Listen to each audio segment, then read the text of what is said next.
Welcome, everybody, to another edition of the Get Off My Lawn podcast. It's Thursday night, and you know what that means? That means it's, well, you might not know what that means, but speaking of Thursday nights, I'm going to tell you what it means. This is the last Thursday night in February of 2023. That means that next Thursday is going to be the next month. It'll be in March. And next Thursday night, we will have already put this one to bed for 24 hours because we're moving to Wednesdays starting next week. So next week, Wednesday, which is March the 1st, if I'm not mistaken, we will be, we're going to try it. We're going to go for a month or two, see what it looks like, see if people join us on Wednesdays instead of on Thursdays.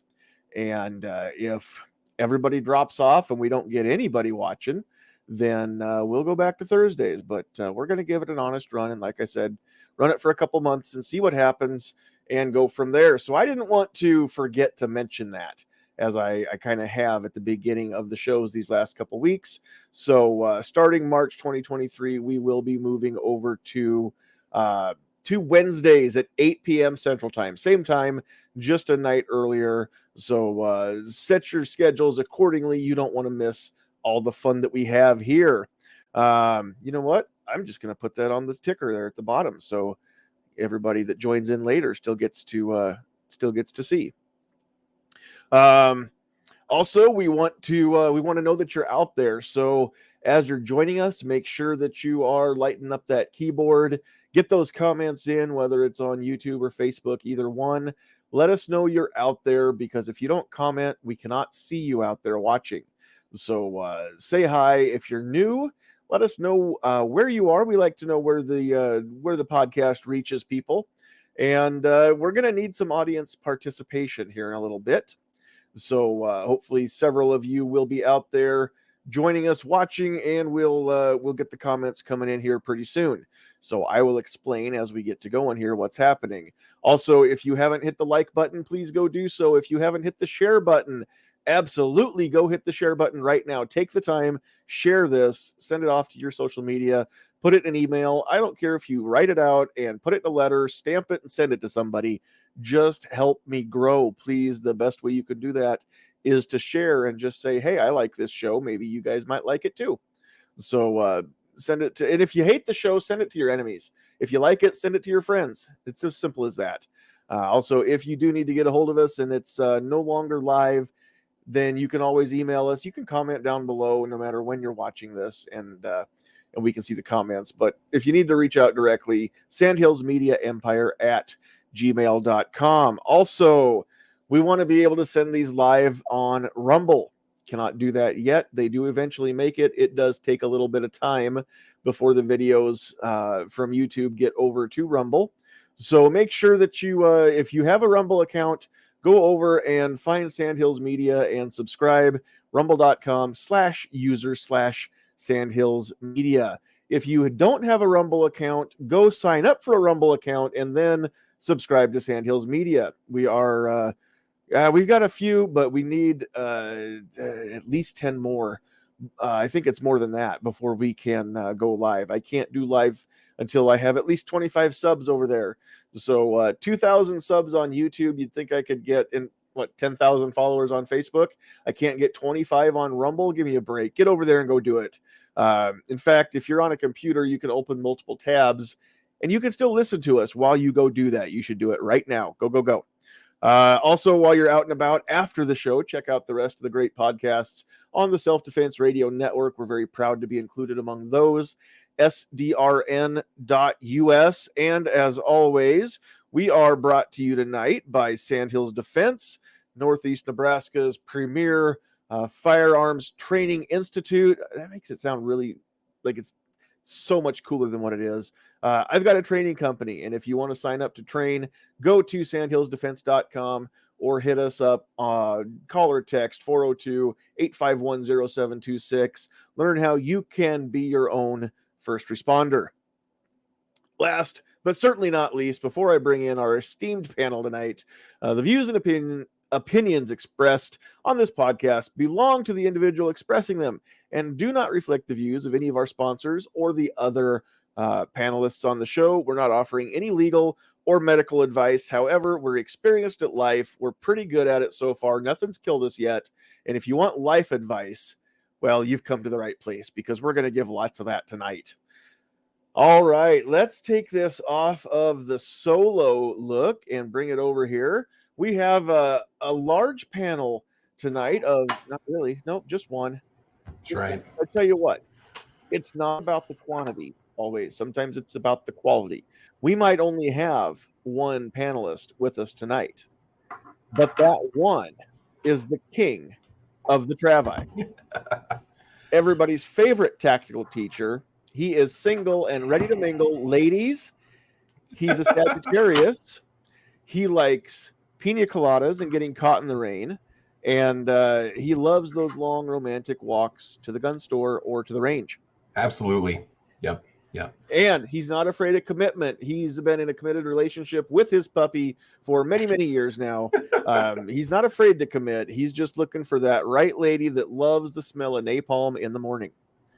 Or so, CLP, whatever's cheaper. So that's fine too. It's if if she says she loves the smell of Ballistol, then Ballistol smells, but that's got a nice wintergreen kind of essence to it. I can deal with that.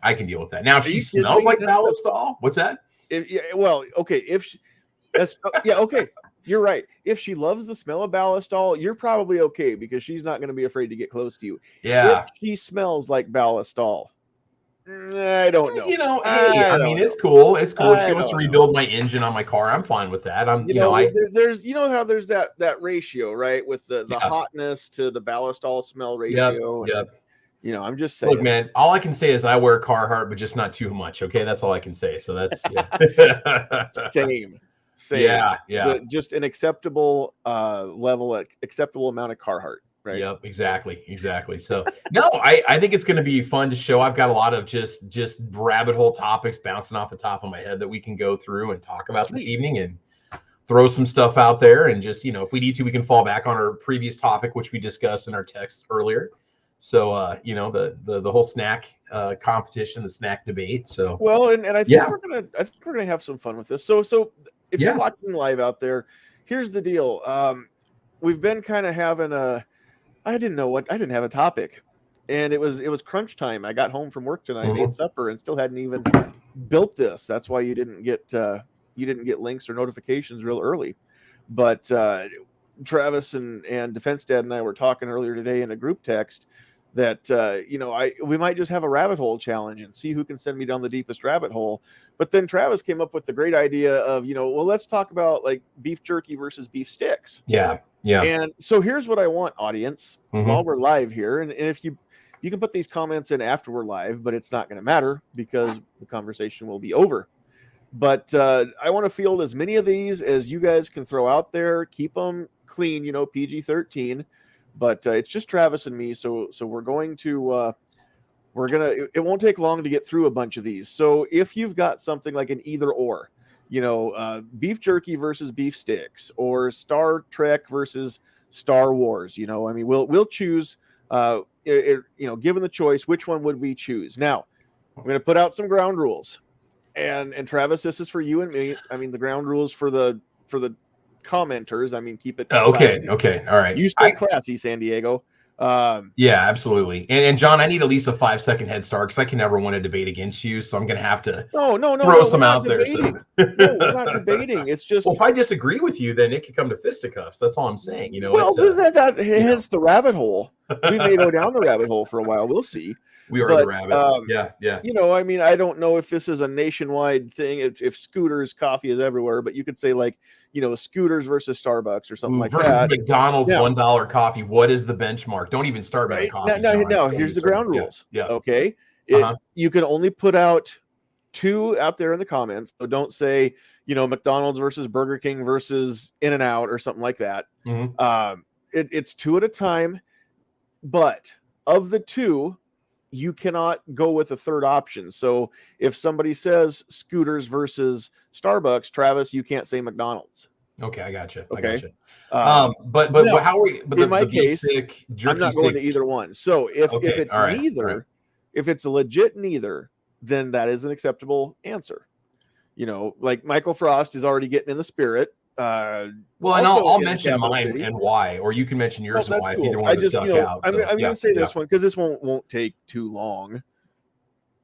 With you and me, it's not going to take too long. So 9mm or 45 ACP, right? I'm not going to say, 10mm for the win, right? That's against the ground rules. Yeah. Now, if I was a 10mm guy, I would say neither one, because those aren't my choices. I'm going to say 9 because that's what I've got. So I have both. I've shot both.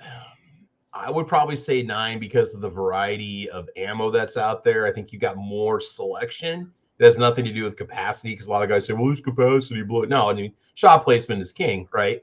You hit the light switch, doesn't matter what you're shooting, it's game over. So right. I gotta go with 9 just because of modern ammunition progression and research. It's made a very potent 9mm round that I think can do what it needs to do. So yeah. Cool. All right. So okay. So we already talked about beef jerky versus beef sticks. No, we didn't. We didn't get a chance to really talk about which one was better. So I meant yeah. I already mentioned it. Mm-hmm.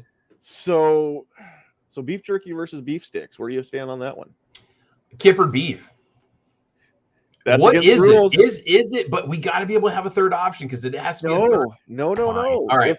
You know what? So here's the thing. I'm going to go with beef sticks.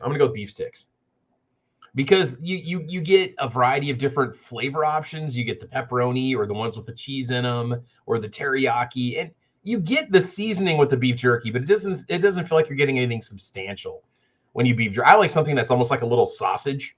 So that's why I tend to go for the beef sticks. They tend to be more filling, What about you? I don't know. It really comes down to my whim at the time. I mean, I might buy jerky. I might buy the sticks. It seems like for the money, you get more sticks than you do jerky. Okay. Not only weight by volume, but I mean, even if you're in the gas station, you look at that it's little like $2 for $1, Yeah, that old Wisconsin meat, beef sticks that are in the package, and it's like for $8 I can get this pound of beef sticks, and for $17 I can get this 8 ounces or 6 ounces of jerky. And here's the thing though, if I buy jerky, I don't want the cheap crap. I want the good stuff. So that makes a difference too. I've had a lot of really good ones. Like Matador is a really good beef jerky. I think it's made by Jack Links maybe or something. It's a competitor for Matadors, and a lot of times you get it on sale at Walmart. It's a really good beef jerky. Do you ever get the stuff at the gas station that's in the glass jar with the tongs? What was that? That's the Wild Bills. Yeah, like they just the dude just sit on the counter with his pack of Marlboros and just what's the one that I get them from Casey's, and they're expensive, but if you get the Does it come in a clear pouch? It's from Iowa or something? Is that the one No, not the Iowa stuff. What do I buy, honey? There's Jack Links. There's Matador. River. It's in a clear bag with the black label with white writing on it. Okay. Now I could, and it's also one that you can get in the glass jar from the counter sometimes. Okay. But they bag it up and they sell it. Now I can't even think of what I buy. It's been a long time since I bought any. But it's not like greasy, it's dry. Yeah, it's like the dry kind of tough. It's not No Man's Land, Old Trapper. Yes, it is. It's No Man's Land. No Man's Land beef jerky, man. That's for me at Casey's, which I go to more Casey's than anything. Oh yeah, dude, the pizza alone is. That's the one. Okay, so all right, what else we got out there? If people needed a further explanation, I'm happy to throw it out there. So sometimes I say that I wish that my wife had a microphone so she could chime in, and then she comes across with comments like she just made that I'm glad you. She'd be correcting us constantly. So she said we could have paid off the house with all the money I've spent on No Man's Land beef jerky. Yeah, but you wouldn't have had the sustenance to get through the day that you do without that protein, bro. You need that protein. Look, would she rather have you go out and club something and risk your life, or just go get it already prepackaged at Casey's for your convenience? I mean, what will make that woman happy? That's what's it cost to club it and just jerk the meat ourselves? Because that's probably what she'd pick. It was fine until the first time that I had her. I don't even know what the deal was. I think I was pumping gas and she went in to get drinks and sustenance for the trip, and she was back out before I was done pumping gas, and she bought me the jerky, and that was when she realized what it cost. It's like we were all good well until she found out what the price tag was on the stuff. Dude, everything in Casey's is expensive. Every gas station's expensive anyway, but Casey's like the king of it. That's the king of the $3 Snickers bar, and that's a small. All right. Yeah, I'm sorry, very two true. for $3.50 or one for $3. That's like, yeah. Very true. You know what we didn't do? We didn't talk about who all is out there so far. Let's do it. Watching us. So of course we've got my beautiful bride Sandhills sweetheart in this producer's chair over there. Defense Dad's out there trying to update his computer. He may make an appearance. Michael Frost is coming in on the Facebook side from Lincoln. G Webs is out there. Who else? Kingpin wants to know pullover hoodie versus zip up hoodie. See, in my younger years, I would have had to have gone with the pullover hoodie, but now that I'm lazy, I like the zip up hoodie just because I don't have to mess up. I don't have to take stuff off to put the same material. Actually, what we need, John, we need to get the bearskin hoodie. That's what we need to get, the bearskin hoodie. Fur. I actually did the voiceover for that. A lot of people don't realize it. So yeah, nice. What it's the commercial that's always on YouTube, where they show the zip up hoodie. It's got like I don't watch YouTube commercials, so I didn't know. All right, we'll check out the bearskin hoodie, and you'll know exactly what I'm talking about. Check it out. I thought there was something like like she's wearing the apple bottom jeans and the hoodie. No. It's just that's just the name of the company. It's not even spelled right. It's like BEARSKINE or something like that, and it's like a zip up fleece hoodie that you can get that has like a hood on it and like little thumb hole sleeves, so you can get the Coldplay thing going on. You look I've like actually gone the other direction. Singer.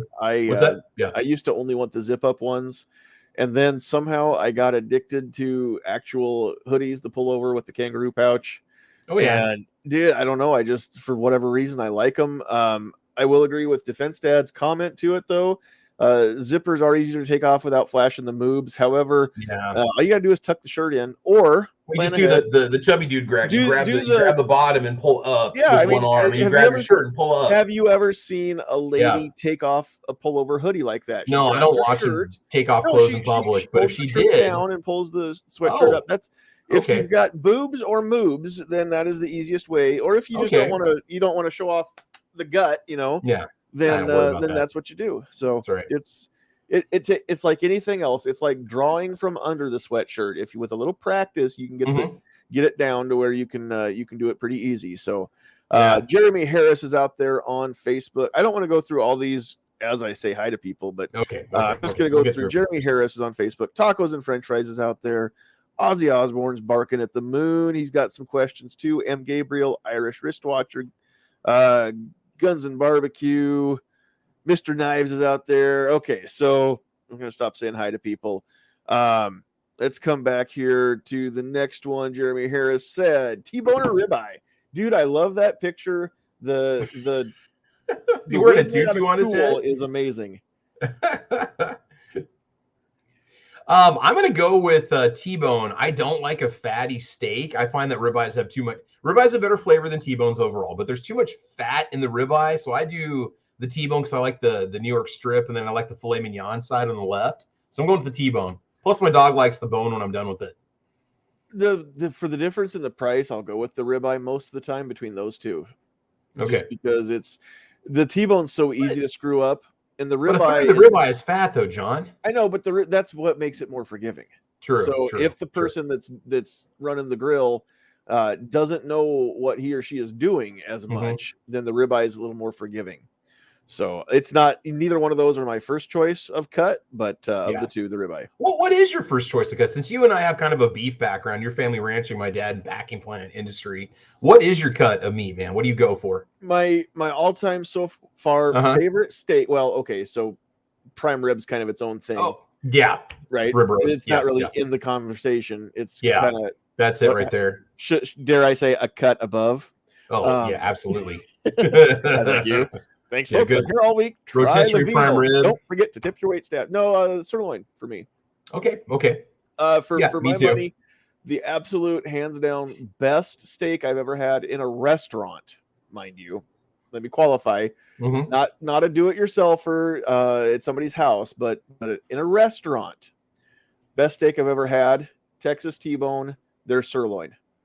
Oh, okay. I don't even go pick it out myself. I just, whatever they want to give me. It's wood grilled. Do you think it's wood grilled? That's what gives it that different edge that you don't get from a flat iron cut. I want to say that because Whiskey Creek does really well too with theirs. Yeah, I agree But there. what I want to say is that whoever runs the grill at Texas T-Bone, no, is that it? Texas Roadhouse.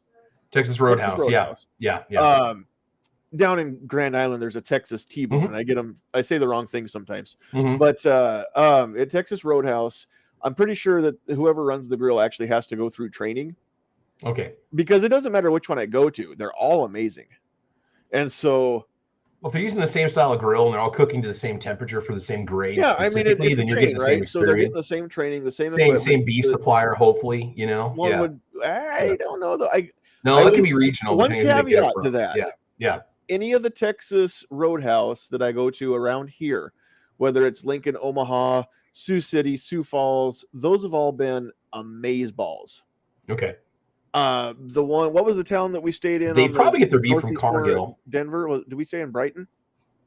So when we went down to the hockey game, New Year's Eve, we ate at Texas Roadhouse after the game that night, and that one was not my favorite. Now, granted, I was getting sick, but that's not why, and it wasn't the vid. I could taste it, but it wasn't the best sirloin that I've ever had. It was a little. I get them medium. That's how I have mine done.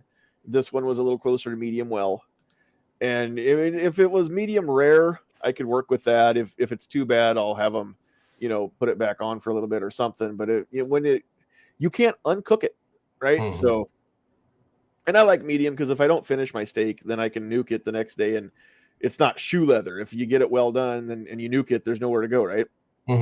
So, but that's what I go for anyway. So, Gary's in the house, everybody's favorite little clucker. How are you, sir? You're muted there. Well, I'm good. Thanks for the invite. Do you want in on this one, or the T-bone or the ribeye? I love them both, but if I had to pick, I'd pick the ribeye. And the reason is that was my dad's favorite steak. Every time we went out to eat, that's what he'd order. And it's pretty good choice. Nice. There is no wrong answer. It's like picking your favorite child sometimes, but yeah. And yes, medium or medium rare, take your pick. Yeah, except for the steak's not, you get butthurt if you pick a favorite. So that's true. From my experience, that when a favorite child gets chosen, the other children tend to get a little butthurt over it. So I know my sister was always butthurt that I was the favorite. So okay, Tacos and French Fries wants to know Van Halen or Van Hagar, and then we'll follow up on a second one here. Van Halen or Van Hagar to begin with. Gary, what do you think? Were you an 80s hairband listener? Yeah. Okay. Of the two, though, I really enjoyed the original Van Halen lineup. David Lee Roth as the singer. Yeah. Yeah. Although him personally, he's kind of a jerk, but I like the music they put out. Right. What do you think, Travis? Van Halen, when I was a kid, it was growing up with David Lee Roth, and Sammy Hagar was more of a high school phase. It seems like the Sammy Hagar Van Halen, a lot of it just kind of sounded the same. You could kind of remix it into one big song. But with David Lee Roth, it was just so much more wild and just so much more brash and so much more persona. Not that Sammy Hagar's got an amazing voice. Love their music, much more melodic. But I just, the party atmosphere that Van Halen encompassed, I've got to go David Lee Roth. Just, whatever took you home in handcuffs, arrested, whatever, that's David Lee Roth all the way. So, yep, that's the Van Halen I want to remember. So, yep. All right. Defense Dad's in the house. Finally, better late than never. Can you hear me? I'm joining on a mobile. Oh, yes. Yes, we can hear you. Okay. So I don't know. I think you've been listening to most of this, but Van Halen or Van Hagar?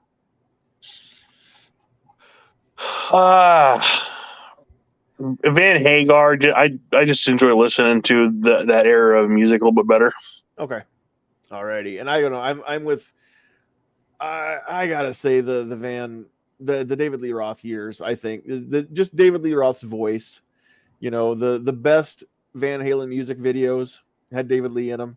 I mean, they're just Yeah, Well, I mean, Jackson all, the first album I ever bought was 1984. I'm like 49% Van Halen, 51% Van Hagar, just because Yep. I like some of the Sammy a little bit better. Now, I am going to tell you, full disclosure, that there are some Van Halen songs, and I'm not a huge Van Halen fan. So, I mean, I can name a lot of songs, but if you started asking me to nail which ones were the David Lee Roth years and which songs came out during the Sammy Hagar years, I'm going to screw them up. There's going to be some Sammy songs that I think were David Lee and vice versa. Well, and of course, Sammy sang all the, like on stage and stuff, sang all of them. So, but there's, you know, they're fairly similar, but yeah, there's some diehards out there that would call me a heretic just for saying so. Pound Cake is one of my favorite albums by them. Panama, baby. Panama that's the one that just gets the party started. You just want to go break stuff when that starts playing. You just want to get in a fight when that one starts playing. So the one that gets me wound up is You Really Got Me. Well, and yeah, the intro to it. Now, what was it, about 15 years ago, 20 years ago, something like that, when their 2-disc greatest hits came out? Anybody that bought that on CD is going to know exactly what I'm talking about. They screwed it up because when the radio station plays that song, they play that long guitar intro, and then it goes into the riff for You Really Got Me. And that's what I thought it was all one song. They split it apart on that greatest hits album. And so it's like You Really Got Me is like track 3 or 4. The intro to it is its own standalone track, and it's like number 7 or something like that. Why would you do that? So you can skip the intro and go right to the song. I mean, radio reasons, I'd imagine. Tracks, then at least put them consecutive. So that's my biggest. That's my only Van Halen gripe, is actually because of that greatest hits CD. But they did split them up, I think, into 1 disc of David Lee Roth and 1 disc of Sammy Hagar. So that was pretty cool. There you go. I do have a little bit of a funny Van Halen story. Okay. So when I'm a kid, we're at a family get together at my grandparents' house, and I have my headphones on, and I'm listening to the Hot for Teacher. It's the intro. Uh-huh.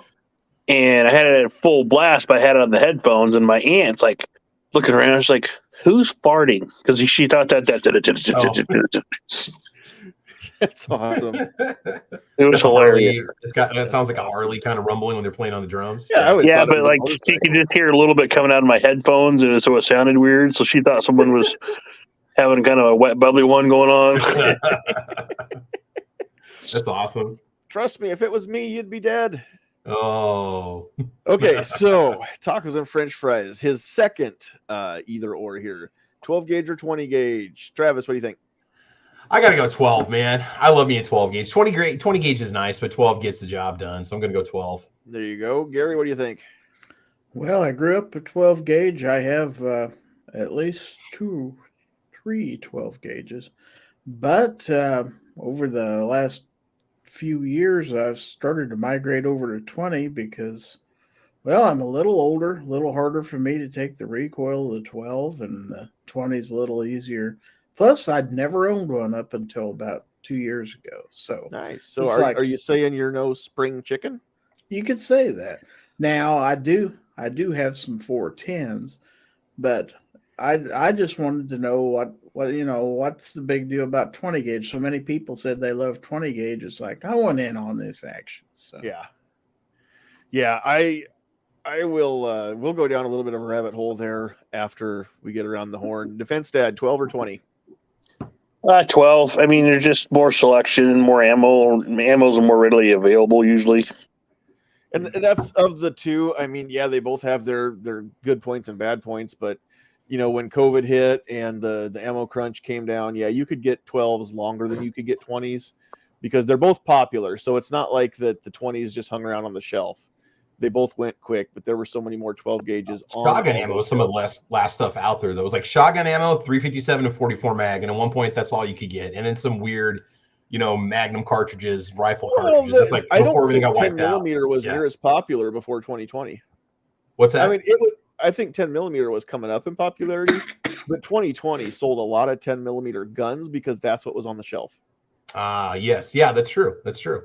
And so that it I mean, honestly, COVID was partly responsible for the big boom of 10 millimeter and 5.7, I will say.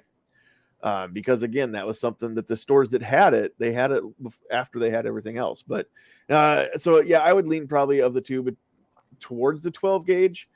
But I honestly don't know if when I buy one for home defense, it may be a 20 gauge just because it's going to be easier for everybody in the house to run. But you know, Gary, you brought up the 410, and I've got limited experience with the 410, but overall, from my limited experience, I'm just going to say that if you've got a kid and you want to start a kid on a shotgun, you can go with the 410 bore, and you can pay a lot more for the shells, just as much for the gun. And it's such a niche time in their life that the 410 is really going to be effective, that if you get some lighter load or hand load some 20 gauge shells, there's nothing that the 410 has going for it that the 20 doesn't also have going for it. Plus, that kid can run that 20 gauge up until they're old enough to buy their own 12, if they ever want. 100% agree with that. Just a damn minute here, though. You already said in the rules, if someone gives you a choice either or, you can't throw in. So we're doing 12 or 20 gauge. Stick to the rule, damn it. We did. But once we go down the rabbit hole, it's free game. It's whatever you want to talk about. So yeah. I was the last one to go when I picked 12. And so I didn't pick a different one. And then I said 410 sucks. Fight me. Unless you have a judge, is the only reason that you would ever want to buy 410 shells, and even that's stupid unless you live in snake country. Anybody that wants to fight me on that is wrong, and come on my show and we'll debate it, but I hold the mute button. I can boot you, so I win. Anybody, you know, it's fine. Somebody can say something different on their own show, but on my show, 410 sucks. Buy the kid a 20, teach him how to actually hold it right, and again, get some lighter loads, get some shorties, get whatever you need to there.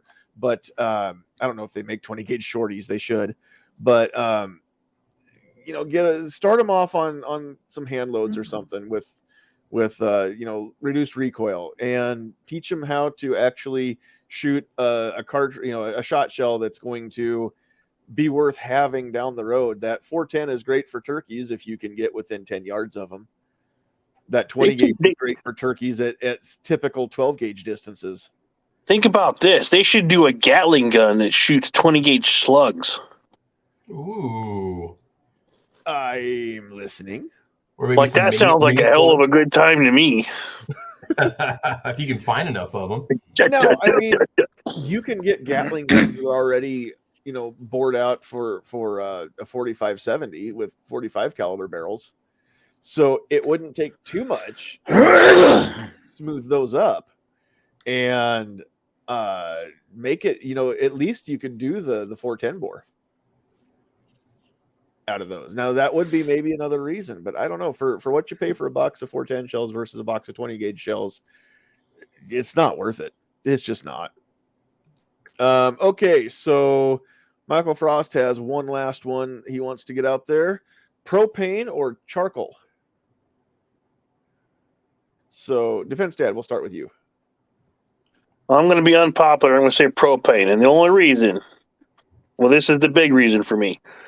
I don't always have time to babysit a charcoal grill. If I want to grill, I want to fire it up on a grill that I can shut it off and I can leave. Yeah, I hear you. All right. Gary, you put a thumbs down. Do you disagree? Yeah, charcoal or nothing, man. Nice. All right. Travis? Well, you know me, John. Propane's all about convenience, but charcoal's all about the flavor. I'm all about the flavor. Yes, you are. Hey, Gary. Give me 5, brother. Give me 5. There you go. Or do we go this way? I don't know. Or we go this way? I don't know. High five, Gary. It's my brother from Kansas down there. So if you really wanted to be cool, you'd do like a mic drop and Gary would catch it. He'd be like, "Here, Gary, here's some charcoal." Yeah. You know, we did that Pass the Mag video here a couple years ago. We need to organize another Pass the Mag video. We should do a Pass the Pistol Brace. Well, that'd be a good one, wouldn't it? That'd be a powerful statement. Because there's only 4 million of them in this country, even though I own 8. You can't throw inserting a magazine anymore. I thought you could as long as it's not 30 rounds or more. I don't know. I might go against YouTube rules, but it'd still be fun. That was a fun thing to do. I think it's 30 rounds or more. Yeah. I don't know, but either way, you wouldn't have to insert the magazine on camera. But we can still pass the mags. I don't know. It was fun to do when we did it, so I think we should do another one. We could just pass 10-round mags back and forth. We'll just there you go. Pass single rounds. We'll pop one out of the chamber and the next person will catch it or something. I don't know. We'll figure something out. And I'm gonna Shane, you're not gonna be the unpopular one. It's gonna be 50-50. But again, it's simply for convenience. If I had the time and I wanted to mess with the charcoal, I would, but I'm just I'm the kind of guy that is the reason why microwaves were invented. So I want to go out there, light that sucker, warm it up, slap some steaks on it or dogs or whatever, and then turn the burners off and come in and eat and not have to worry about it. Or I want that burner knob where I can adjust the flame a little bit there, and I don't have to be smart enough to figure out the hot side and the cold side with my coals. So maybe again, it's kind of like no more grilling than I've done in my life. It's the automatic transmission of grilling is the propane grill, right? Yeah. I've never taken the time to learn the manual shift of the grills. So wait, Travis said charcoal only, but aren't you the one that reviewed your tabletop review of your electric grill you keep on your patio? There's no third option in this discussion, Defense Dad. That's right. I plead the fifth. That's right, because then we'd have to bring in smokers and Traegers and all that other stuff. So hey, I've cooked steaks in my George Foreman grill. It gives it's a good flat iron flavor. It adds like a restaurant style flat iron flavor to it. So it's hard to beat when you're in a pinch, especially if you're in a hotel room. Yep. Don't ask me how I know. Good thing that we had a good exhaust fan. Good fan going on there. Yeah. What you can do with the charcoal, though, is if you have a metal tray with wood chips in there, you can smoke it, and it gives it a little bit better flavor than without it. Oh, yeah. Yeah, well, and you can get expensive propane grills, I think, that give you that kind of an option, too, but I don't know. Mine's like $1,000 propane grill. Plus, I live in an apartment, and there's a city ordinance. You can't have charcoal grills in an apartment. That's dumb. That's a dumb city. Who would live in that city? Jeez. Technically, I'm not supposed to have my propane grill, but I'm on the main floor, and I wheel it out in my garage, and I can keep it 10 feet away from the building. There you go. Yeah. There you go. All right. So Ozzy's out there. He's given us a good one, leather or Kydex. Now, I'm assuming knowing Ozzy makes holsters. I'm assuming he's meaning holsters, but so we're just going to assume that. So Travis, leather or Kydex? See, this is one of those things where Kydex is convenient, but leather is classy. I'm all about the classy. I'm going to go leather. You're going to go leather. A good leather holster. Yep. All right, Gary. Oh, wrong answer, carbon Gary. Fiber. That's not Kydex. That's carbon. No, that's just a pattern. I know it is. So that is not leather. That is an untactical qualifier. Nice. Fancy. All right. Defense Dad. That is a piece of leather right there. That's a chunk of cow or water buffalo or something. It's a Cape buffalo the Defense Dad took down with his bare hands. Yeah, he did. With a knife between his teeth. He didn't even need it. Well, the blade less than 3.75 inches. 3.5 inches. Oh, crap. Well, but in Africa, I don't think it matters as much. So he didn't take down the Cape buffalo outside of his garage there in Lincoln. So, but is there a Kydex insert in that holster? Yeah, technically. That's what I thought. Oh, it's a hybrid. That's not a pure. But it's a hybrid. The sweat guard is leather without the Kydex, and I'm here to tell most people fat guys are more comfortable with leather. I will agree to that. But when I go inside my waistband, I just want that. I want that extra rigidity. So I'm going to say Kydex too. Leather's great. Don't get me wrong. And Travis, you're right. Excuse me. It is very classy. And if I had a barbecue gun, I would get myself a barbecue holster that would be made out of leather. Mm-hmm. And in fact, I'd probably talk to Ozzy or Budget. Budget's made 2 holsters for me that are really, really nice. But they're carry holsters. They're not barbecue holsters.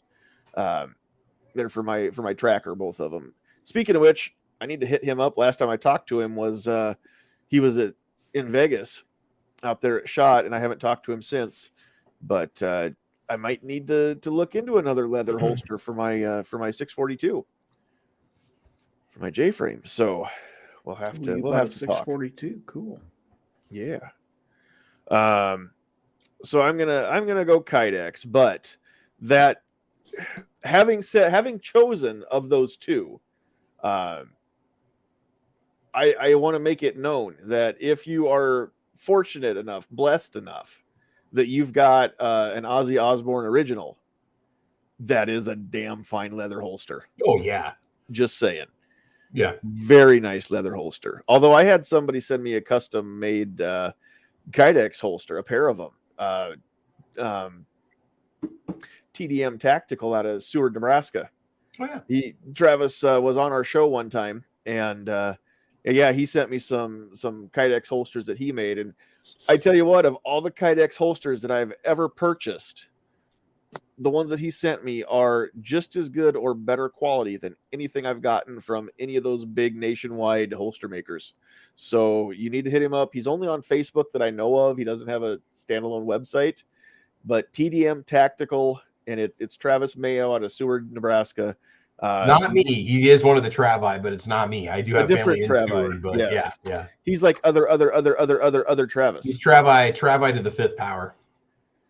Because you started out as Travis. This goes back to Never Enough Ammo's show. You were Travis, and then we had Pancake Boy come along that was other Travis, and then there was like Travis T came along, and he was like other Travis, and Travis M for Midnight Range Travis.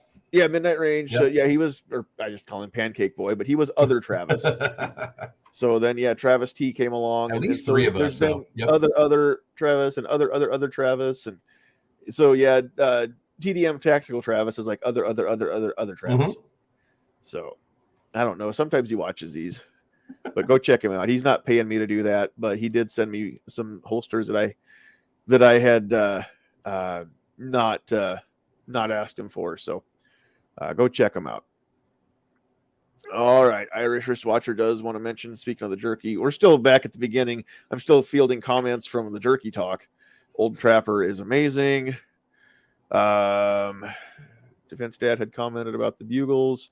Nacho cheese bugles are the way to go. Just for the record, don't ever get the smoky barbecue ones. I don't know if they still make them, but those were the nastiest things ever. Oh. If you had smoky barbecue bugles, sound off out there in the comments and tell me if you didn't if your mouth didn't taste like you had thrown up after you ate a few of those.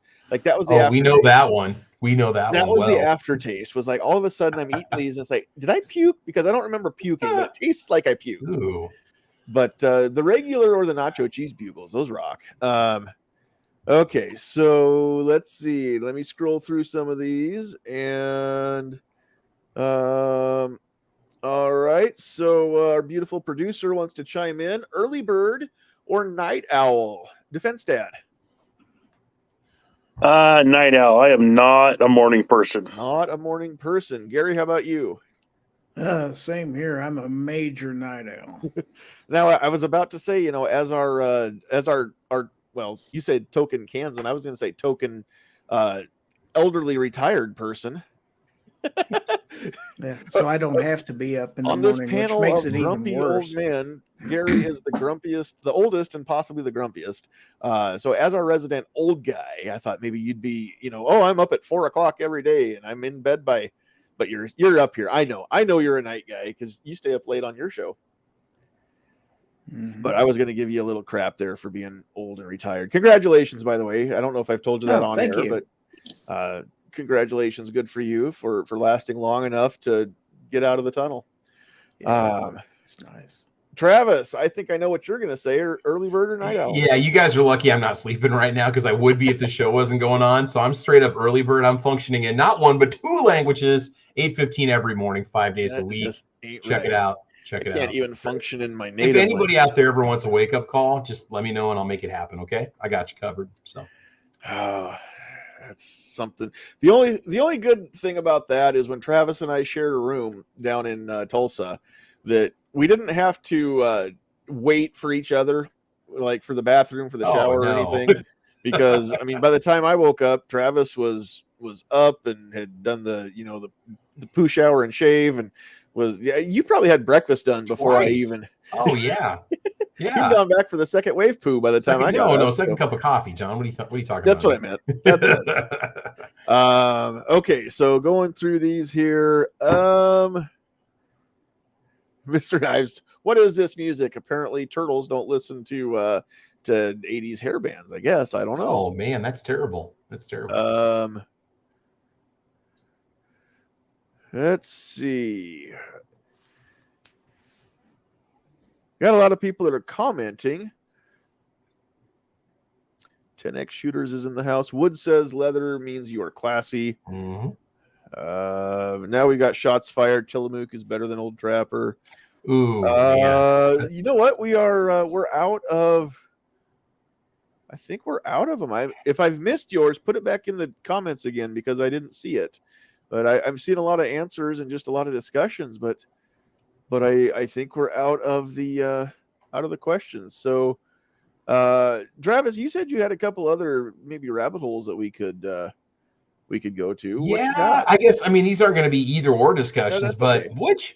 Just of all the generations out there, which generation is the coolest? What do you guys think? Gen X, Millennials, the greatest generation, baby boomers? Who do you guys think is the coolest generation that either existed or existed? Well, the greatest generation they're almost all gone. If they're still around, I mean, to sit and listen to their stories, especially if they're veterans, I mean, hands down, there's a reason they're called that, right? But of the ones since then, I mean, starting with the boomers, I just, it's funny. I was listening to the Rubin Report today.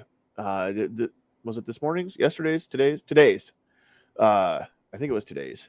And Dave Rubin was saying something about this. One of the 2 days, yesterday or today. Go look up the Rubin Report and give him a listen. You guys would all like him if you're listening to me. But he was talking about politics and how the Gen Xers, which Generation X is like what, 1965 to 80 or 81, something like that. If you were born in that range. I'm Gen X. Travis is Gen X. Shane's Gen X. Gary, I think you're Gen X too, aren't you?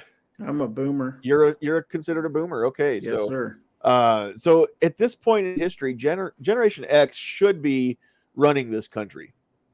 I mean, we're all 40 to 50, 55, somewhere in there. And I mean, that's the age that should be, the ones that are running the Senate, in the White House. And, we've got a boomer still in the White House. And I'm not saying that old guys can't rock it, because they can. The one that is, masquerading as president right now can't. And it's just sad to watch sometimes. But the problems that I have with Joe Biden aren't because of his age. It's because of his lack of capacity.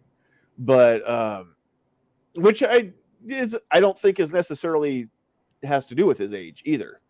But it's by now our generation should have stepped in.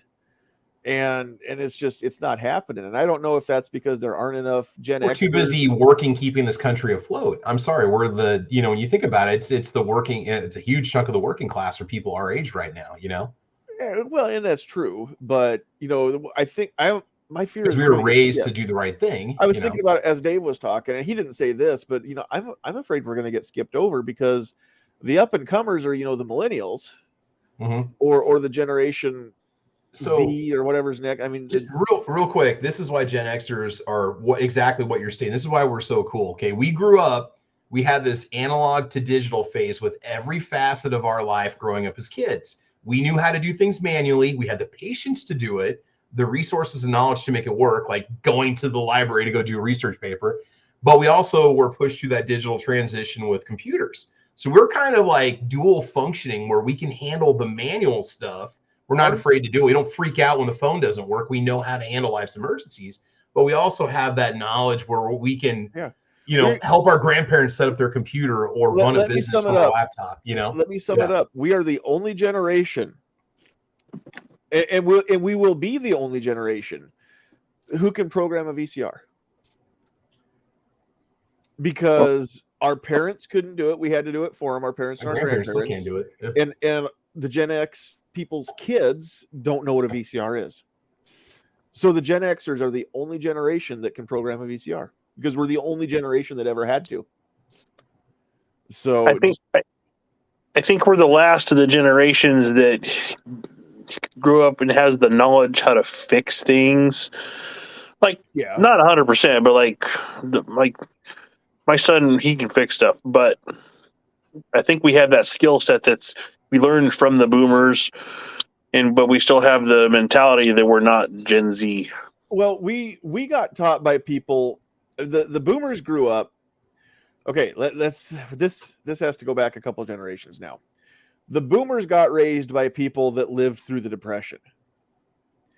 And so the boomers got raised by people that learned how to make do without and not waste things. And you don't throw stuff out, you fix it, right? And so that's who taught the boomers. The boomers grew up with that sense. And I'm thinking of my dad, and my grandparents. I mean, my dad was raised by people that pinched nickels because they had to. My dad pinches nickels because he doesn't know any different. He was taught to, right? And so he doesn't waste money and throw stuff out that can be fixed. And so we got raised by parents and grandparents that taught us to see value in something that is slightly damaged but repairable. Whereas today, we live in a disposable world. Everything's disposable. Yeah. Nothing can be fixed. It's so, ridiculously expensive to fix it. Yeah, sometimes it's cheaper to buy a new one than to fix the old one, right? Yeah. Televisions. I mean, what's a TV repairman? Again, these are things that kids today don't know anything about. I make jokes about, some days we're super busy at work and other days we feel like the Maytag repairman. And anybody under 40 just looks at me and I hear crickets. And the over 40 crowd laughs because they remember. But you're right. So yeah, we got taught by people that still knew how to fix stuff. Today's kids, and this is where I think my generation's pretty cool for the most part. But I also think that there's a lot of people in my generation that really dropped the ball. Because people in my generation, we were one of the first generations, and I know this is cyclical. It seems to be throughout history, but we're in that part of the cycle where people in our generation wanted to give their children all the stuff that they didn't have. And so we've gone from teach your kids the things that you didn't know to give your kids the stuff that you didn't have. So now kids are being raised by, being given the stuff that we had to work our butts off for, or we never did get. Right. Mm-hmm. And so that's partly where the sense of entitlement comes in. It's people our age that have caused this. It's the Gen Xers are the first ones that had to have 2-income families, or 2-income households to make a family, or to raise a family, right, for the most part. Unless one or the other parent had a super, super high paying job. It took mom and dad both working. And so we're also referred to as latchkey kids, John. Is that right? You've heard that expression before? Well, it's where we would come home to an empty home because mom and dad were working. Not that we're complaining because they kept food on the table, but that's it. No, that's not how I grew up. Up until that's how I grew up. That's what it was for me. So my mom got a job, but it's not because she had to. It's because she was getting bored and she wanted to go do something. And that was the Christmas money came out of what my mom worked. A couple hours a week, and doing. Plus, I was old enough that my mom didn't have to be a ranch hand anymore and work in the hayfield all summer, so she was able to do stuff at the house and then go do some other stuff. And then it's not that I remember my parents ever fighting about money, but dad didn't have a say so in what she spent on Christmas because she made that money herself. Yeah. So, but I was never really a latchkey kid. I know a lot of people my age were, but that wasn't because both parents worked. It's because mom and dad weren't together anymore. Oh, no. I heard it was just simply because both parents were either at work and the kids would come home from school and nobody in the home. No, and that's what today's kids are for sure. Yeah. Well, but I mean, like I say, my parents did work, but they always worked hours when I was, when I'd be home, they were working. So yeah. Right. It wasn't just a 9 to 5. It was whenever they could get hours. When both my parents worked, I'd go to grandma's after school and I'd stay there till and then they'd pick me up there. Yeah, my mom worked nights, so we spent a lot of our time at my grandparents' house. Or hell, I had a full-time job of some sort since I was 12. Well, not full-time, but more than probably would be legal these days. Yeah. No, yeah, looking at everybody on this panel is old enough to in some of the comments that we can write in cursive. That's a classic comment right there from Woods.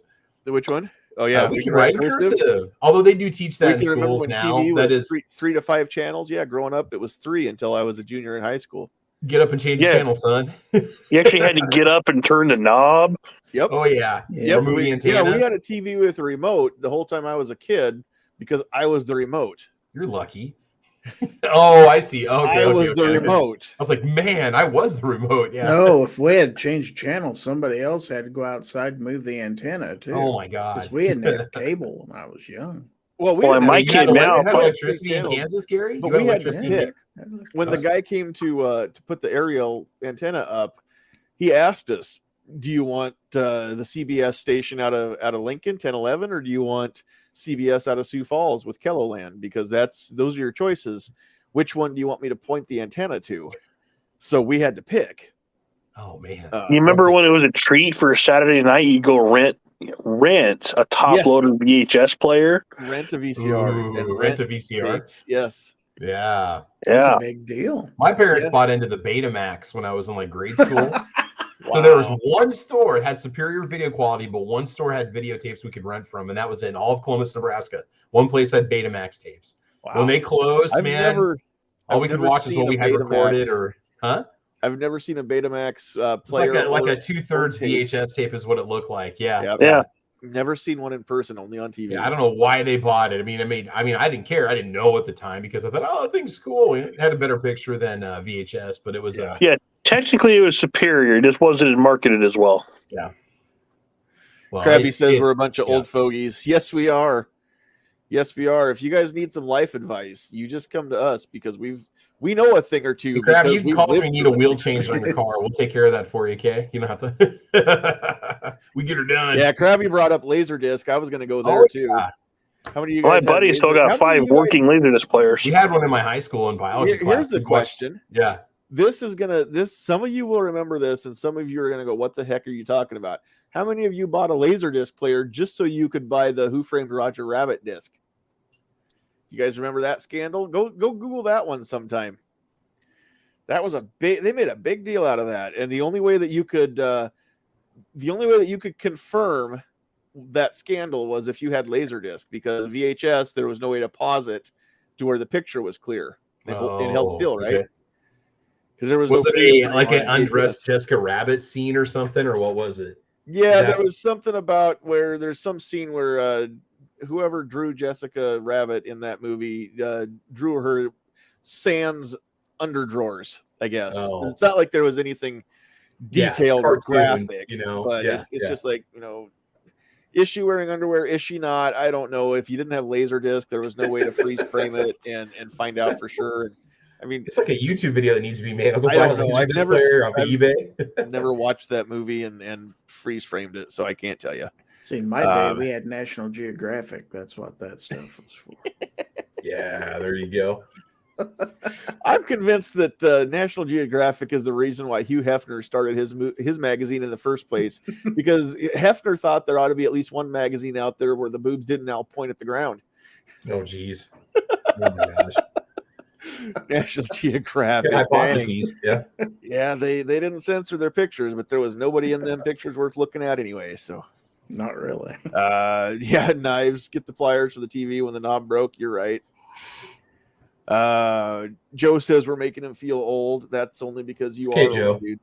We marinate like a fine wine, so there you go. Or if you had the rabbit ears and you couldn't get a clear picture, you'd put aluminum foil on them. Oh yeah. Oh no, not where I lived. We had our antenna up on a pole that was about twice the height of the roof. Oh yeah, but I know a lot of people had rabbit ears. Yeah, rabbit ears didn't do anything where I came from.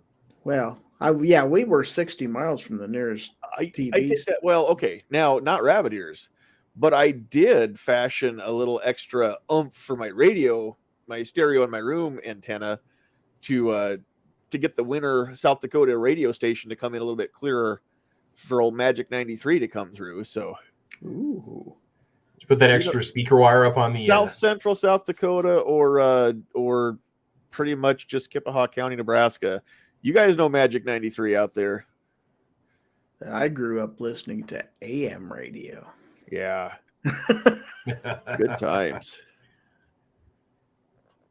G-Web said the pull-out maps from National Geographic were awesome. That's true. They were good maps too.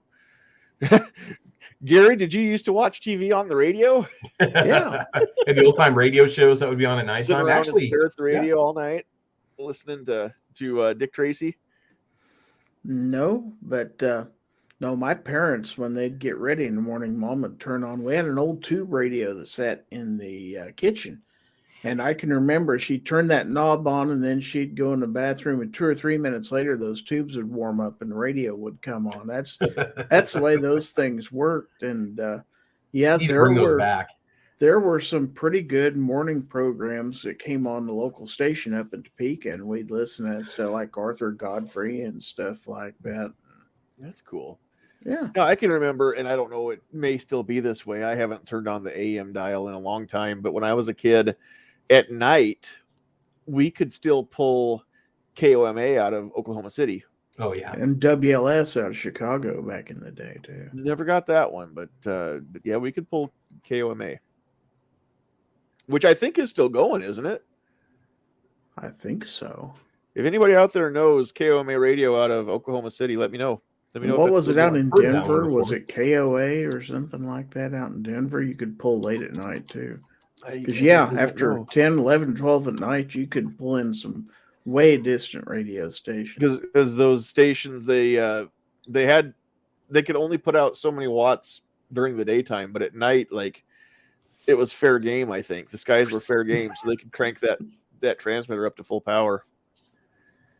Defense Dad has a question, or an either or for us. If you could only have one version of a power tool, corded or cordless?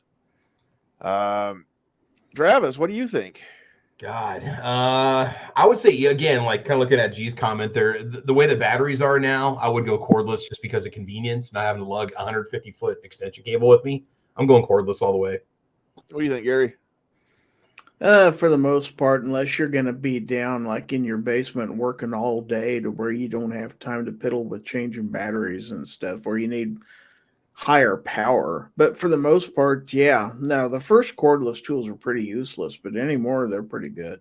Yeah, lithium-ion batteries. Yeah, and well, stuff. what's DeWalt coming out with now? Like a 85-volt battery or something on theirs? I mean, they just every couple of years you got to scrap the tools and get new ones because they discontinue the chargers. Mm-hmm. So, Defense Dad, it's your question. What do you pick? I have a rule. I will not buy a cordless version unless I already have the corded, especially drills. Okay. I've built enough houses, remodeled enough. I do enough building that you get more torque. And if I'm out of battery, I'm out of battery. Yeah. Yeah, I don't have a corded drill. I don't have an expensive cordless drill either, but what I have works. But actually, I've been having a lot of fun with that. It's not in there, but that DeWalt bag that's on my chair back there, that's one of their cordless screwdrivers. That thing's actually pretty cool. For what it's for, it's got a surprising amount of torque. But it's not supposed to have the amount of torque that a drill has. So, but when you're putting together furniture or stuff like that, and you don't want to over torque stuff, it's a great little tool. And that one's you can swivel it to where it's either straight or pistol grip design. And I don't know how they do this, but it's pretty cool because instead of a trigger on it or a switch, it's got the trigger, but instead of a switch to go to reverse or forward or whatever, you hold down the trigger and then you just twist your wrist left or right, and it starts it going, and then that's the direction it goes. So you line up your bit with your screw or whatever and hold the trigger, and then if you want to screw it in, just twist your wrist clockwise a little bit, and that'll start it moving, and then it just takes over and starts turning clockwise. It's pretty cool. Woods has an awesome answer. Yeah, Where's Woods' answer? This one here in the kayak? Yeah. Paddling is for nerds. That is an awesome answer. That is an awesome answer. Joe says corded drills, cordless screw guns. So there you go. Yeah, I got a buddy. He was all about his cordless weed eater, right? But you'd have to go through 2 batteries just to do his yard. I have 2 100-foot extension cords. I don't mind messing with the cord. I have a jug of 2-cycle engine. There you go. fuel. Yeah, that's what I was waiting for. I can go anywhere with mine. And it's a straight shaft, so again, torque's not a problem for my weed eater. Echo. I have used it. I've used it more than you have. You quiet over there in the peanut gallery. It'll get a lot more use this summer, right? It'll get a lot there more you use go. in this house. I'm pretty sure Yep. going around the tree and stuff. About every week, basically. Yeah. Yeah. Here's the secret. If you don't want to mow too much, don't water your lawn. Dude, weeds will grow when there's no moisture. That's the that's the thing you got to understand. You get thistle, you get all that other fun stuff coming up. Then I have to go out every couple of weeks and mow the weeds, but that's it. So it's not so bad. Just put a little Roundup in the sprayer. It takes care of your problem. It does. That'll get rid of everything that I have to worry about. It will kill the weeds. Actually, some of those weeds I'm pretty sure are glyphosate tolerant. Roundup ready crabgrass in my Bring yard. it on. Oh goodness. All right. So I don't think we have any other questions out there. I don't know if we have a whole lot of other rabbit holes we need to go through, and we might. I got one for you guys. Let's talk about refrigerators for a minute. Are you guys sauces? Do you segregate your sauces in your fridge by ethnicity, or do you mix them all together? Like By in your ethnicity? fridge, do you go? But you have the Asian sauces on one All shelf, my and sauces Hispanic are sauces made in on America, another. dude. Well, no, I'm not talking. I'm just saying, but you have soy sauce, right? You might have some sriracha. You might have some paste picante sauce. Like, do you separate them by ethnicity, or you just put them all together on the shelves? They get mixed all together in our house, and here's the thing: is Okay. whichever one I'm looking for is the one that's hidden behind the others. Oh, of course. Yes. Yes. Well, that's what I think. Actually, here's the thing: our fridge, this house, the old house, every fridge we've ever had has had this same little quirk to it, where whatever I'm looking for is like hidden well. Like we're talking better than Easter egg hidden here. And I'm hunting and I can't see this for anything. And then my wife will come around the corner and grab it from the very front of the shelf that I was looking on, and it was there. She says it was there the whole time. It like magically appears when she shows up, and she just grabs it right from the front. And here it wasn't there when I looked. See, I have a tendency to put it on the shelf when I'm like looking in the door and I can't find it, and it's just literally off to my left, right there. For whatever stupid reason, I put it on the shelf instead of back in the door. So that's a problem I have. I need to work on that this year. See, in my fridge, the sauces all go in the door, but they're all organized because I keep the empty 6-pack cardboard containers, and you stick them in there, and then they don't fall all over the place every time you open the damn door.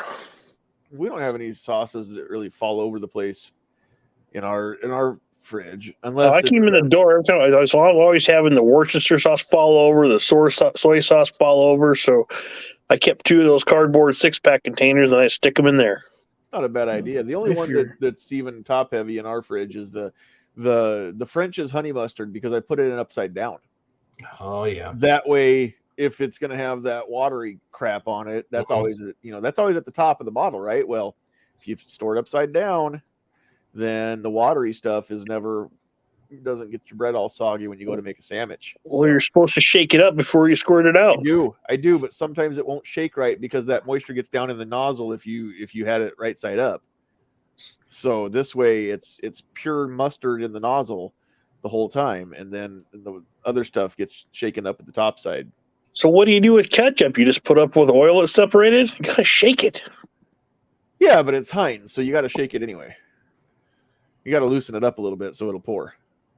I've got a special place I store ketchup. The ketchup, honestly, it depends on if we've got the 3-pack from Sam's or we bought the one that just the single, like off the shelf, because that usually is the one that gets stored on its cap. So for that same reason, I shake it either way. I don't trust ketchup. I shake it, and I don't trust the lids either when I shake the bottle. Never trust the lid. Oh no, Put no. your hand over the lid when you shake it. In fact, a good, like this, like a good two-handed shake is the best. But We still talking about ketchup?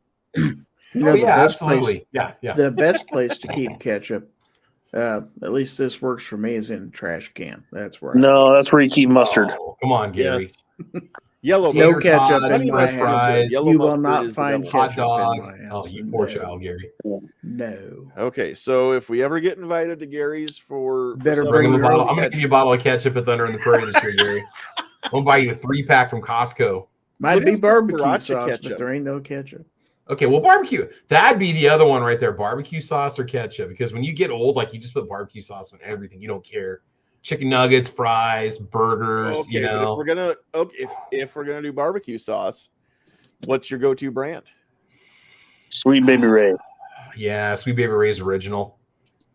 Yeah, I mean, I'm still a Dyed-the-Wolf Cookies fan because we do cookies barbecue sauce with cocktail weenies, like in Little Smokies and stuff. That's always like the go-to My sauce. wife is a cookies fanatic. She knows the guy that owns the company, though.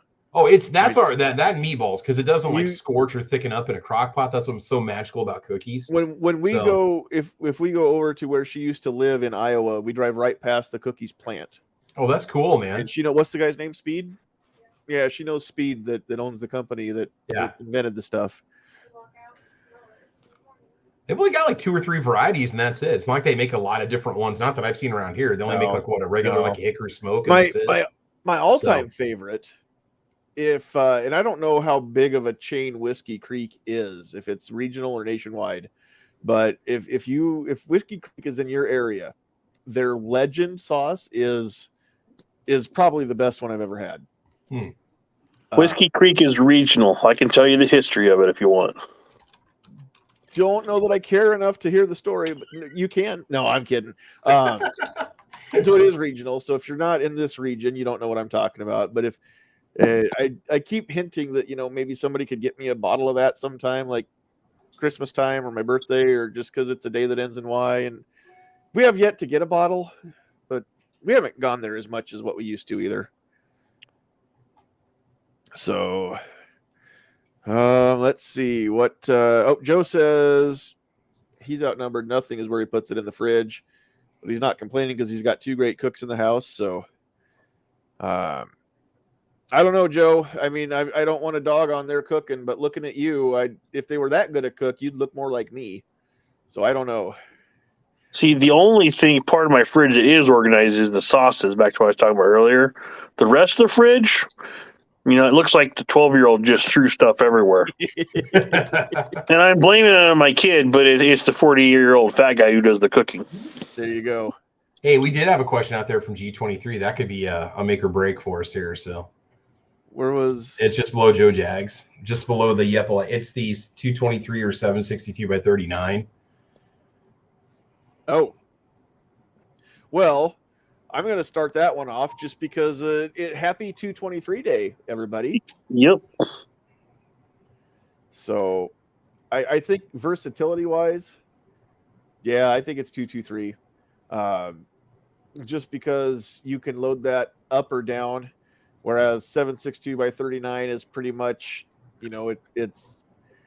it's got a niche for what it's for. It does what it does well, but I don't think it's as widespread as 223. You can take that out for prairie dogs or coyotes or 2-legged predators. In the right area, if you've got small enough deer and heavy enough bullets, you can even take it out for deer. Not where I live, but but it's doable. So, Defense Dad, what do you think? 223 or 762 by 39? 223 anymore. It's cheaper than 7. You know what I'm talking about? Yeah, that Russian one. Yeah, he said you can't buy cheap Russian ammo anymore. The 223 is actually cheaper, believe it or not. That's true. What do you think, Gary? 223 because America. Travis, you gonna? One of my favorite rifles is my Ruger Ranch rifle chambered in 762 by 39. But I'm not a communist. So I'm going to go with 223. Nice. Well put. All right. Hey, Worthwhile Fun is in the house. Good to have you back. Hiya. Is it hiya, like how you doing, or hiya, like karate? Is that? Wow. Well, I think it's hiya. Hiya. If because I'm pretty sure that actual karate they don't say hiya. Austin Powers did. They have something else that they. What? Judo chop.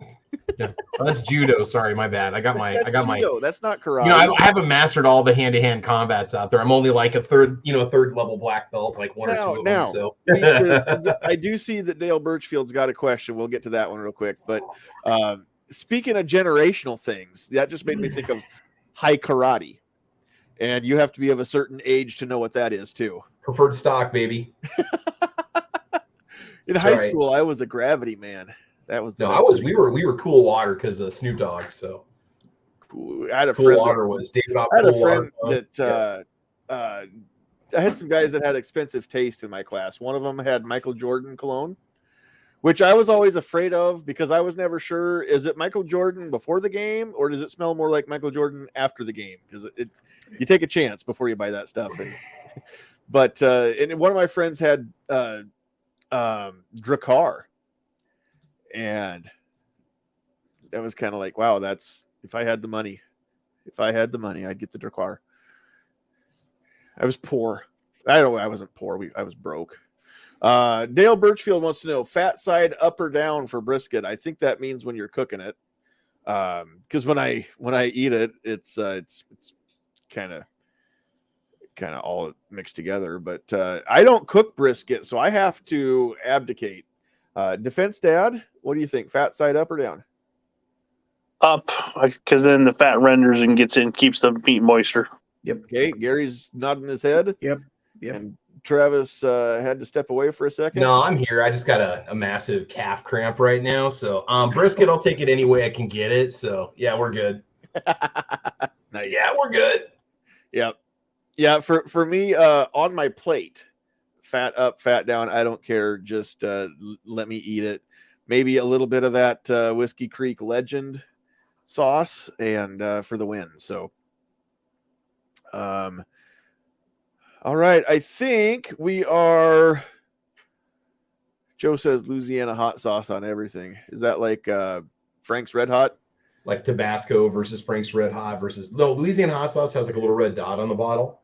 It's good stuff. It's up there with like is that an actual brand, Frank's. Louisiana hot sauce? It is. It is. Yeah, Okay. I think it's a yellow and red label, if I'm not mistaken. Okay. You can usually get it at like Long John Silver's used to have it as their hot sauce. I just know that Frank's Red Hot has the best commercials. Yeah. From any hot sauce I've ever seen. So, have you ever used the mule sauce from Sticker Mule? That's good. For us, when you're talking condiments at my house, you've got to add pet hair into the mix. Because pet hair is our Frank's Red Hot. Pet hair, we eat that shit on everything. Yep. I have a cat. We're not. I thought that was like actually a brand of hot sauce there, John. I literally thought you were being serious for a second. Pet hair? Pet hair hot sauce. Because I cannot. And I don't do the hot because I'm a world class wimp when it comes to hot. So I don't do hot sauces. But I know that there's some pretty creative ones. If you go to like Cabela's or Bass Pro or Shields or any of those in the barbecue section, they got a whole aisle full of them. They got a whole aisle full of different hot sauces. And we, our friend who, if we're going to be gone and we need somebody to come in and look after cats and dragons and stuff, our friend who will do that for us, sometimes we'll find something like that to bring him because he does like the hot stuff. And one time we bought him a bottle of butt pucker, and 3 years later he was still working on that stuff because it was potent. And he was using it, but he only had to put a couple of drops at a time in like chili. That's all it took. But the butt pucker was apparently pretty good stuff. So, all right. Gary, you said sriracha out there in the chat. So Travis, do you have any of that sriracha ketchup? Oh, yeah, I've had that before. There's actually Gary for Thunder on the Prairie. A good one now is called Honey Racha. It tastes like Chick-fil-A Polynesian sauce, but it's in a big bottle. It's like a honey not even honey mustard. It's like a sweet and sour sriracha ketchup that Heinz makes. But no, yeah, dude, I'm a huge sriracha fan. I had a huge fan. I've always got a bottle in the fridge. In fact, there was actually a sriracha shortage for like 4 months. People don't realize that they had a bad pepper harvest. I'm being serious. You can look this up. So there was like a time for like 3 to 4 months you couldn't get sriracha on the shelves of the stores. It was actually being filled in by other companies.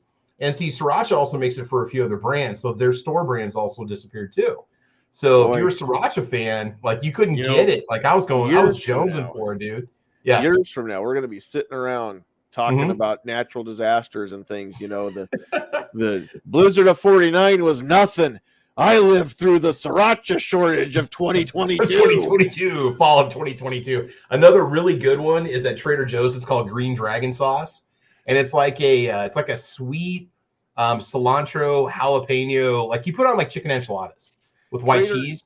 Trader Joe's. Is that what they're calling the White House these days? Or? No, this is way better than that. This is a much more pleasant place to visit. So Trader Joe's is good stuff, man. Everything in there, everything they make is good. Everything is delicious. I've yet to find something that I don't like at Trader Joe's. Never been there. I've heard good things. Yeah, it's pretty cool. So, okay, well, we're gonna wrap this up. We'll give everybody a chance, of course, to give any shameless plugs and anything that if you had something that you've been waiting to say, you didn't get a chance, we'll give you a chance to say it here.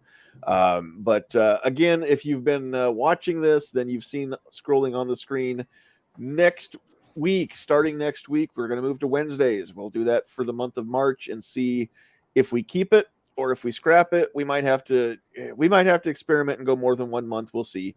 But we won't be on Thursdays. We'll be on Wednesdays live at 8 p.m. Central. So make sure you check us out Wednesday night next week, and we'll see what we have for a topic. It might be something a little more serious than tonight. Let's see here. So, Defense Dad, we'll let you lead off this time since I'm used to making you back clean up. We'll let you lead off with any shameless plugs, and if you and or Travis want to plug Thunder on the Prairie, you can sure put a plug in for that too. Yeah, I got nothing. I haven't done anything with the channel for a while. But yeah, we have Thunder on the Prairie coming up. That's going to be fun. I'll let Travis go into that. All righty. I've been playing with cameras more than guns lately. So is it too soon to talk about that? Just stay tuned for the next venture. The next part of Defense Dad's life isn't going to be gun stuff. It's going to be something entirely different. I'm starting a side business of photography. There you go. So when when more details to come, but we'll have you talk about that sometime when we've got a little bit more time to talk about it. So sure. All right, Gary, any shameless plugs for you? Shameless plugs. Let's see. Friday night, Foul Territory. We're going to be talking about revolvers, old school or new cool. So watch Friday night, 9 p.m., and you can help us decide. I'm going to answer that question right now. Yes. Yeah, I think that is the cool answer. And dude cool. So yeah.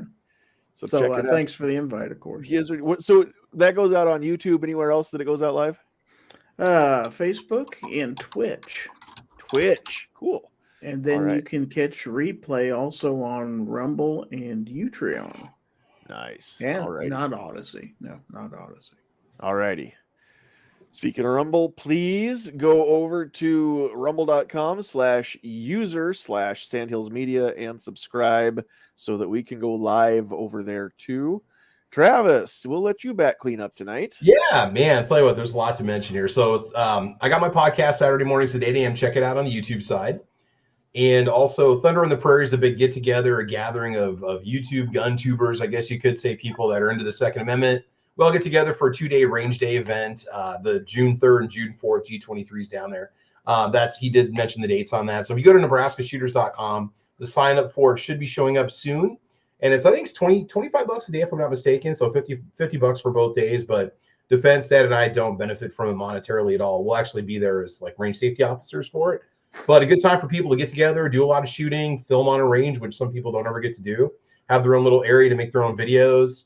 Got a lot of cool swag lined up, a lot of sponsors in on the event this year, which will be really cool. So that's going to happen. It should be a good time. Gary was there last year. Defense Dad was there, obviously. I was there, so it was a lot of fun. And what else was I going to mention? Just I'll keep putting out videos every week. Make sure you check out my channel, Travis P11. And hopefully DefenseNet and I will do the drawing for the Thunder on the Prairie logo.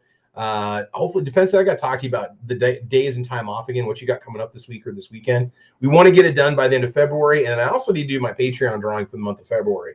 I haven't done that too. So I forget that February only has 28 days in it. So I'll be getting that done probably this weekend. That'll happen Saturday or Sunday. I've been super busy trying to get out to the range to do some filming. And I've done a couple videos since then. I've made a couple cleaning videos, showed off, done some unboxing videos. Part of it is it's been like freezing out, so it's hard to get out to the range. And sometimes it's not open when it's under snow. So I can't shoot at this one like I used to my old one. So yeah, but just more content on the channel. Make sure you like and subscribe. And that's pretty much it. So it should be a good deal. Should be a good event. So last year, Thunder on the Prairie, it was just one day. And the people that wanted to film and the people that just wanted to shoot kind of had to work around each other. So yeah, this we year, had kind of like let people go out and film. A day for filming and then a day just for some fun shooting then? Is that what it is? Yeah, so Saturday will be the shooting range day, do our drawings and stuff, have dinner that night. And then Sunday will be like, we'll have a spreadsheet that you can sign up for. It'll just be like a Google Doc. And then we'll print it off and people can see what time slots are available. And they can choose what time they want, which part of the range they want to go on, depending on what they want to film and shoot. So they'll get like maybe 30-minute block where they can go out there and lay their stuff out and do their shooting and do their filming. So they have an opportunity because a lot of these guys can't go walk past the firing line, on the range the ranges they shoot at. So this gives them an opportunity to shoot up close, shoot steel, use the facilities that we have available. The fact you'll be able to do it safely because we're gonna have section off zones. That's the best part about it. We'll have RSOs there that'll be present. So just a lot of fun to get together and just kind of gather kind of in the middle of the country and just get together and have fun. I mean, we do have, if you look at Thunder on the Prairie, I think 2022 or just Thunder on the Prairie, my video should come up. I did a summary video on it. Now, there's also a Thunder on the Prairie motorcycle rally. There's like 2 or 3 other Thunder on the Prairies that happen. But if you see a bunch of guys that look like us shooting guns, you're watching the right video. So there you go. She has a question. How much are you paying content creators to travel to Thunder on the Prairie this year? Which airline are the tickets coming from? Which hotel are you paying for? And then are you catering in the food? Are we doing steaks this year, T-bones or ribeyes, if I remember right? We can answer those questions for you. We are going to have a lot of giveaways, which are going to be cool. We gave away optics, uppers. We gave away a lot of cool stuff last year. There is some what do we call it? Help me out, our defense. My brain's fried already. We do have some bedding options, some sleeping options on site. It sounds like there are rooms. They have. They sleeps up to 8. They have the bunkhouse, which Gary stayed in last year. It's not fancy, but it's nice. Yeah, full kitchenette, full bathroom, nice bed to sleep in, air conditioning. You're right there at the range, so pool table, free will offering if you want to do it. When I'm here, you're giving away motorcycles to everybody that shows up then? No, there's a motorcycle rally also called Thunder on the Prairie. So if you look up the videos, that can also pop up too. So that's something that you might see. So you get to shoot the people on the motorcycles. We're not going to tell you what to do. This is a free country. Guns are tools. They are what you make of them. So it seems like we did provide a meal for dinner. We'll figure out how we're going to do that again this year. Just to cover my butt. Nobody's shooting at anybody or at any motorcycles. No, not at all. That was a joke. You can ride a motorcycle there if you want to. It might be a little bumpy on the country roads. But you cannot ride a motorcycle while you're shooting, and you cannot shoot while you're riding a motorcycle. That is not safe. The RSOs will shut you down. Yeah, that's only in the movies that they get away with that. So we can't do that in real life. And those are usually blanks unless Alec Baldwin's involved. And then how much are we paying content creators to travel to Thunder? We're paying top dollar. We're going to pay you in hot dogs and Doritos. Are you now? Hold on, because I think I remember you guys were talking about this earlier. You're actually paying twice as much this year as what you paid last year, correct? Nice. We're probably paying twice as much out of pocket as we did last year. Yeah. You're paying twice as much to get people there as you paid last year. Because last year, didn't you pay $0? Yeah, that's pretty much it. Yeah, I was going to say we're providing horses this year, donkeys you can ride on. This year they're doubling it, G. So last year they paid $0. This year, take that times 2, and that's how much they're paying. So now, what was cool is we had a few people carpool on the way in, which worked out well because people were picking up people on the way in, which worked out really good.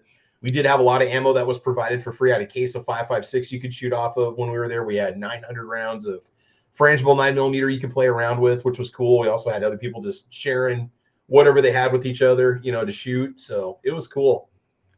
That's we had donuts. Donuts and good coffee.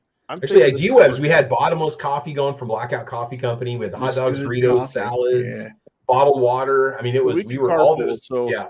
Yeah. So Gary, if I drive to your house, will you take me the rest of the way then to Lincoln or to Perth? Yeah. Okay. Yeah. I wish we could make it. Again, are you guys going to do this next year, the same weekend, the first weekend in June? Because we can as long block as that people off. are down for it. I mean, I'm done with work at that point for a while. So yeah, we have the free. I have the free time, so I can work it. Like, can we lock that in now so I can add it to the calendar and we won't schedule a dance that weekend this year? Because this will be the second year in a row that we haven't been able to go because of our Saturday night schedule not working. Yes. So, because it's June, it's wedding month. So we got to plan like a couple years out in advance to get a free weekend in June because people are booking Junes a couple years out in advance now. So that's why I say that. All kidding aside, if you guys, the sooner you can let me know for sure that you're going to do the same weekend next year, then the better it'll be for us. So. And they won't just be regular hot dogs, G-Webs. They'll be Costco hot dogs. So they're going to be premium all beef Franks. So I just want to get that out right now. And Doritos. That's yeah, awesome. and we're going to go ahead and just plan on grilling them this year. We're not going to mess around with what we did last year. Yeah, no, we're going to be grilling. All right. So I think that's it. Again, thanks to Sandhills Defense for sponsoring the show. Go to Rumble and subscribe to us over there. Go to Rumble and subscribe to Gizzard Gary. You guys, either of you two on Rumble, Travis or Defense? Yeah, Travis P11. Yep, okay. It's over there. You have to look for it. You have to search for it. So over there. I'm not over there. Okay, so Gizzard Gary, Travis P11, Sandhills Media. Subscribe on Rumble. Subscribe to gun websites as well, because I know G-Webs is sub to us over there. And also, real quick, before we go, this isn't really much for a rabbit hole, but Worthwhile Fun says Kydex attached to the Enigma from, is that, help me out, Filster, right? Filster does the Enigma. Filster with a PH. So, all right. Any update on the logo contest? Yes, he just answered that. They will get together soon to hopefully this weekend it'll happen, or early next week. But yeah, we wanted to get it done in February. I just had a bunch of work stuff I had to get out of the way in January 1st, and that's done now. So, and I keep having family come up and hang out. So it's like we keep going, doing stuff, and I'm either going places. So I just haven't been around on the weekends. After Caliber Corner is done, I usually have people coming over, or I'm heading out somewhere. So yeah, we will get it. We've got 4 logos that were submitted. They're all excellent. One will be the winner, but we're going to get prizes to all 4, just so people know. Yep. Cool. All right. I think that's it. So on behalf of, we should get a list going here. Gary, what's the name of your little friend there on your shoulder? I don't know if he has a name. Got to give him a name. Yeah, that was a gift from DM Foss several years ago. Nice. I like Cocked and Loaded. I think that's a cool name for there you go. So. Cocked and Loaded the Rooster. Cocked and Locked the Rooster. Yeah. It says the tag says Aurora, but I think that's a brand name. Little Giz, Lil, Little Giz is what you call him. Little Giz. LIL. No, that's Gary's rap name. That's his rap name. That's his rapper name. Lil Giz. Lil Giz. That's right. Lil G. Lil Gary. Big Daddy Giz. If it was Hispanic, it'd be Garito. Garito. If he was in Spanish, Garito. Gary's not a very, very largely built man. And so it's usually, the huge guys that are like, Lil somebody or other. And then the smaller statured fellas are more like, Big Daddy something or other, Big Papa. So I don't know. We'll have to come up with something. I like Lil Giz. That's your rap name, Gary. I think that you might have like a moonlight career. Your how do they say that? Your next chapter. I think that you might pursue a rap career, Lil Giz. I mean, if you've got a cool name, the lyrics and the raps don't have to be all that good, as long as you got a cool name. So, and a business, it's Gizness. I think that your first album ought to be called Cocked and Loaded or Cocked and Locked. I like Cocked and Loaded better. So down with the double G. Gizzard Gary. Gizzard Gary for y'all don't know. That's cringy to hear a 40-something dad Bob like this. The OG's a double G. Right. Double G to the I to the double Z. That's Gizzard Gary. Gabriel wants to know where Grayson is. Grayson is sleeping in his cat tree right over in the corner of the room. There you go. Yeah. Can't see him. No. I've had lots of wildlife walking through, the dog and the cat. The cat was playing around over there in one of the boxes earlier. Doggone it, she couldn't get in the box to climb in there because it's full of books. So that's too bad for her. So there he is. There's George. George Grayson.